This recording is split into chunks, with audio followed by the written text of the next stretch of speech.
नमस्कार, the democratic mirror में आपका स्वागत है। इस वक्त हमें देश के राज्य गोवा में 2022 में गोवा में आगामी विधानसभा चुनावों की तैयारियां जोरों पे हैं। हमारे साथ हैं भारतीय राष्ट्रीय कांग्रेस के social media incharge Rohan Gupta साहब। सर, आपका स्वागत है। नमस्कार सर, आप गोवा की यात्रा पे आए हैं। आपने देखा होगा कि एयरपोर्ट से लेकर बीजेपी, टीएमसी, आम आदमी पार्टी के पोस्टर हैं, कांग्रेस पोस्टर में नहीं है। तो आपका क्या चुनावी अभियान डायरेक्ट पब्लिक टू पब्लिक होगा? देखिए, इनका हवाई विकास पूरे देश ने देखा है। 7 साल से भाजपा का हवाई विकास है, आम आदमी पार्टी का दिल्ली में देखा है। और जिस प्रकार से जब इनको लगता है कि अब कांग्रेस जीतने वाली है, तो भाजपा की आदत है A B C D E जितनी भी टीमें होती है सबको उतार देती है।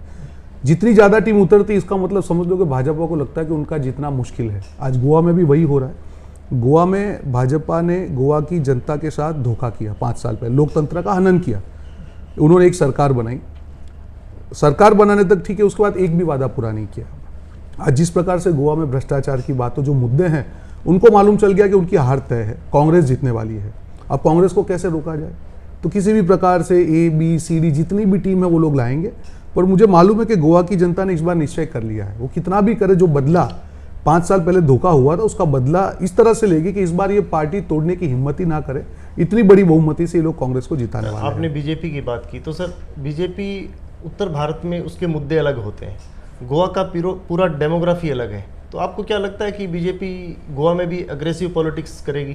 देखिए, बीजेपी की जो राजनीति है वो रिमोट कंट्रोल से चलती है, दिल्ली से चलती है। जैसे रिमोट कंट्रोल का बटन चेंज होता है, सीएम बदल जाता है। जैसे रिमोट कंट्रोल का बटन दबता है, मंत्री बदल जाता है।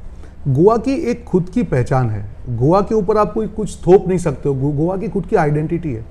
यहाँ के जो मछुआरे हैं, पिछले दिन राहुल गांधी जी ने संवाद जब किया था, अब आप उनकी पीड़ा देखेंगे कि जो उनकी संस्कृति है उसी के पीछे भाजपा पड़ चुकी है। जिस प्रकार से यहाँ उद्योगीकरण किया जा रहा है, कोल हब की तरह गोवा को विकसित किया जा रहा है। गोवा एक नेचुरल प्राकृतिक सुंदरता वाला प्रदेश है, पूरे विश्व में हमारी नाक है।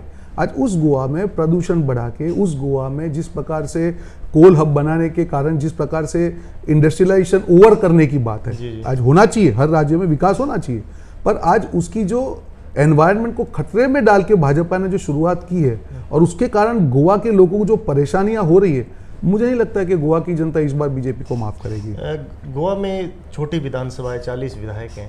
तो 2017 में कांग्रेस के कुछ विधायक बीजेपी में चले गए। अब चुनाव से पहले हमने देखा है कि अधिकांश विधायक कांग्रेस में वापस आ रहे हैं। तो उस टाइम की परिदृश्य जिसको हॉर्स ट्रेडिंग कह रहे थे और आज के में आपको क्या बेसिक अंतर लगा? देखिए, काफ़ी अंतर है। अगर हम 5 साल पहले की बात करें, एक उन्होंने जो एक आभासी चित्र भाजपा ने बनाया था, क्योंकि भाजपा भी उस टाइम पे आए सत्ता में 2-3 साल हुए थे, लोगों को मालूम नहीं कि असली चरित्र चेहरा इनका क्या है, तो सारे लोग भ्रमित हो गए थे। अब उन्होंने देख लिया, 7-7.5 साल इनफ होते हैं किसी भी सत्ता की हकीकत जानने के लिए। आज देखिए कि जिस प्रकार से किसान आंदोलन में आज 700 से ज़्यादा किसानों की मृत्यु, उन्होंने माफ़ी मांग ली।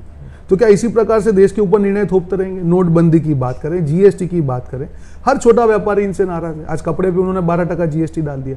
तो कहने का मतलब है कि सबकी आंख खुल चुकी है। क्यों लोग कांग्रेस जोड़ क्यों रहे हैं? आप समझिए, सबको मालूम है कि भविष्य कहाँ पे है। और देखिए, हमारी जिम्मेदारी कांग्रेस पार्टी की सिर्फ कांग्रेस पार्टी के प्रति नहीं रह गई है। कांग्रेस पार्टी की जिम्मेदारी है लोकतंत्र की रक्षा करने की, और उसके लिए भाजपा को हराना जरूरी है। और इसीलिए हम चाहते हैं कि गोवा में जो लोग भी, इनका उद्देश्य है कि नहीं, भाजपा को हमको हटाना है, जिससे लोकतंत्र की रक्षा और गोवा की जनता की अपेक्षाओं को पूरा किया जाए, उसका हम लोग स्वागत कर रहे हैं। आपने गोवा की बात की, तो कांग्रेस पार्टी कौन से वो 3 या 4 मुद्दे हैं जो डायरेक्ट जनता के बीच लेके जाएगी? देखिए, राहुल जी ने जब मछुआरों के साथ उनका संवाद हुआ, तब उन्होंने कहा कि जो आपकी संपत्ति है उसके ऊपर हम लोग आंच नहीं आने देंगे। तो काफ़ी बड़ा लोकल इशू, उसके ऊपर भी हम जाएंगे। युवा बेरोजगारी का बहुत बड़ा इशू है गोवा में भी, आज बेरोजगारी का इशू है। एनवायरनमेंट, पर्यावरण का बहुत बड़ा इशू है। और जिस प्रकार से काफ़ी प्रोजेक्ट थोपे जा रहे हैं गोवा की जनता पे, उसके सामने भी हम लोग खड़े रहेंगे। उसके सिवा महिला सुरक्षा की बात हो, जो मुख्य मुद्दे हैं, जो हर शासन के मुख्य मुद्दे हैं, वही मुद्दे गोवा में हैं और उसी को लेकर हम आगे बढ़ेंगे। सर, अंतिम सवाल कि आप सोशल मीडिया के हेड हैं, तो चुनाव में सोशल मीडिया का प्रभाव बहुत होता है, पर इसके अलावा हम देखते हैं कि फेक न्यूज़ कंटेंट भी पॉलिटिकल पार्टियों में बहुत होता है। तो इसके बारे में आपका क्या कहना है? देखिए, हम सब जानते हैं कि फेक न्यूज़ एक बहुत बड़ी महामारी है जो भाजपा ने ही फैलाई है। आप समझिए कि फेक न्यूज़ का फायदा किसको मिलता है? आज भाई भाई को झगड़ाने की न्यूज़ कहीं से लगा दो, ये सारी जो क्रिएशन है भाजपा का, जो माइंडसेट है वहीं से होता है। क्योंकि नफरत जब तक कीचड़ फैलता है तब कमल खिलता है, और वो कीचड़ फैलाना भाजपा की मजबूरी है। तो हमारा काम है उस कीचड़ को रोकना और हकीकत देश की जनता के सामने, गोवा की जनता के सामने देना। और इसलिए हमारा जो सोशल मीडिया है वो वर्कर से बना है, सच जनता के सामने लेके जाए। जैसे आज हमने एक मिस कॉल नंबर लॉन्च किया है कि गोवा की जनता के जो इश्यू हो, गोवा की जनता चाहे कि हमारे मैनिफेस्टो में जो हमारा प्रतिज्ञा पत्र है, हमारा घोषणा पत्र नहीं, उसमें वो इश्यू आए, तो आज हमने एक नंबर घोषित किया है कि जिसपे आप मिस कॉल करके अपनी बातें हम तक पहुंचा सकते हैं। तो कांग्रेस की एक सकारात्मक राजनीति और उसके साथ में जो गंदगी भाजपा ने फैलाई उसका रोकने का भी काम कांग्रेस की पार्टी के सारे कार्यकर्ताओं और सोशल मीडिया का जो हम बखूबी निभा रहे हैं। सर, हमसे बात करने के लिए आपका बहुत बहुत धन्यवाद। Thank you.